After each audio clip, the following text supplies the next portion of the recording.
Thank you so much for being a part of our project as we work through the Gospel of John leading up to Easter. Our goal for this project isn't necessarily to have a whole bunch of Bible experts to come, but to really hear from church members what is it that they are hearing God speak throughout this study. And so each week, each day, we're going to look at a text from the Gospel of John. We're going to have multiple voices, multiple people sharing their devotional thoughts. And, we recognize that this is kind of an intimidating project. This is requiring many of you to step out of your comfort zone and to do something you normally wouldn't do. But hopefully this learning process will help us all dive a little deeper in the Gospel of John. Now, you do not need to be a Bible expert. You don't need to have any fancy degrees. You don't need to tell us what this word means in the Greek. What we are looking for is your personal thoughts as you read through the Gospel of John. And so the way it works is you go ahead and select a passage. I tried to break down the entire Gospel into sections so that we cover the whole Gospel leading through Easter. You pick the section that you would like. We'll put your name down on it. We'll work with you to record, to develop your thoughts and to record a devotional, and so that we can kind of work through this project together. How do we prepare? Well, we recommend using the SOAP method. This is a common method we use in our Bible studies to prepare ourselves for the Scripture. And so what SOAP stands for is Scripture, Observation, Application, and Prayer. Now, Scripture, we're going to read the text. And we're going to pay attention to what are the verses that pique our curiosity. What are the verses that capture our imagination, our attention, and that we feel drawn to. Second, we're going to make some observations about the text. What is it that's happening in this story? What happened right before it? What is coming after it? Does this part of the Gospel of John relate to another part or another story somewhere else in the Bible? And so we're going to kind of observe what's going on in the text. Then comes the A, and this is kind of the important part for our purposes of doing these devotionals leading up through Easter, is the personal application. How does this passage of Scripture speak to you? Where are the areas that you connect to the story? How does it relate to your own life? Have you experienced something similar? How will your life be different on account of what you have read today? Or what action steps will you take moving forward to draw closer to Jesus? And so that's kind of the heart of what we are looking for. And then finally, spend some time praying over the text. God, how do you want to speak in this passage? What is it that you have for me? What is it that I should share with others? And what you're going to do is you're just going to go ahead and spend some time, journal, write down on a piece of paper kind of your thoughts as you go through that SOAP method, and this will help you collect and organize some notes and some thoughts.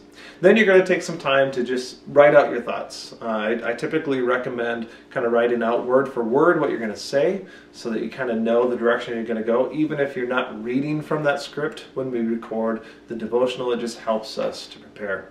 Write out your thoughts of what you want to share. Again, we're going to look for something that's about 2 to 3 minutes long. If we get to like 5 minutes, a full page of writing, it just ends up being a little bit much, and I'm afraid that people might begin to tune out. So the ideal goal that we're shooting for is around 3 minutes. That will probably be about 3 or 4 paragraphs. Again, one full page of type is about 5 minutes of speaking. And so that just kind of gives us a reference. So 3 to 4 paragraphs, about 3 minutes long. And really, for that video, for that writing of the thoughts, you'll just simply introduce yourself. Hi, my name is Gordon. I've been a part of Crossroads since 2013 or however long you have been a part of Crossroads. So tell us, give us your name, let us know how long you've been with us, or a little bit about yourself. Make reference to the passage. Today's devotional comes from John chapter 1, verses 18 through 35, or whatever this section of Scripture was that you had assigned, and then go ahead and share your devotion's thoughts. You don't have to reread the text for us. We'll put a reference on the screen so people can read it on their own, but simply say, hey, you know what? When I was reading this week and preparing for this devotional, here's what really caught my attention, and here's how it applies to my life. So go ahead and share that personal application piece. Of course, a lot better than that And then feel free to ask us any questions that you have. You know, sometimes we come to the Gospel of John and I scratch my head and I need to dig to some other resource, some other reference. We have those available. We'd love to work with that, work with you on that. We'd love to share what we have. We could even kind of scan that page and send it to you so you don't have to worry about the whole book or anything like that. When it comes to recording, there are a few different options for recording. We can record in person using one of our camcorders that we have. We can either come to you and record on site, or we can even record maybe on a Sunday after church. We'll find a quiet place down the hall and we'll shoot a quick video of you sharing your devotion thoughts.